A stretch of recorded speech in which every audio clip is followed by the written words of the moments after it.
What's happening? Dustin here with another episode of This Tool is Cool.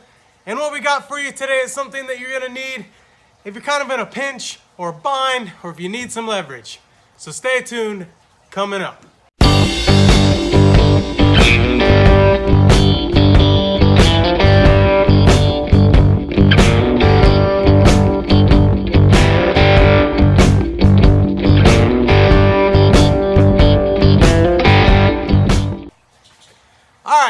So what I'm talking about here is pry bars.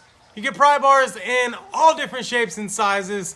Say that you got a alternator belt that you need to pop off, or you need a bracket that you need to put some leverage on, or if you need to hold something up. You get these things in a number of different sizes. I find myself actually using the bigger sizes more often. At my job, I actually use these a lot. I work on a crusher. I run heavy equipment.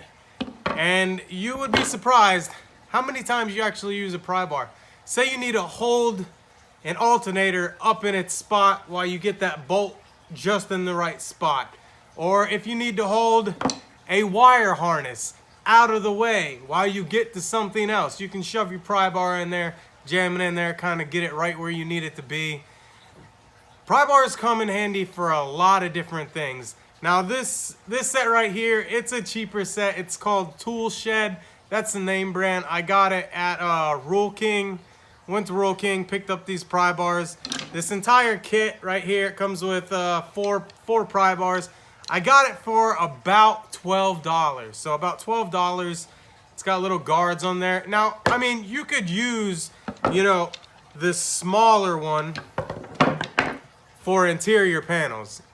You could. I mean, it doesn't have the fork in it for the clips, but you could use it for that. I mean, just be real careful when you're pulling up on it that you don't, scratch up your interior bit. I mean, there's a number of different things you can use pry bars, and eventually you are gonna need a pry bar. I guarantee it.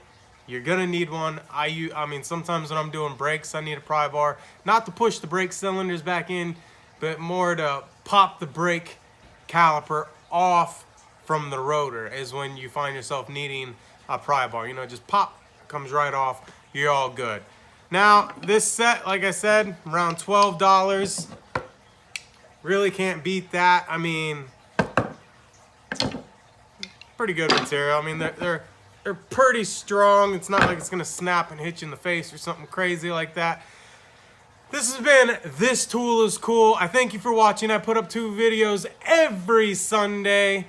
One is some type of vlog, one is some type of how-to, another is some type of cool tool that you can use in or around your shop or on your car. So stay tuned for many more episodes to come. Don't forget to like, subscribe, and I'll catch you later. Peace.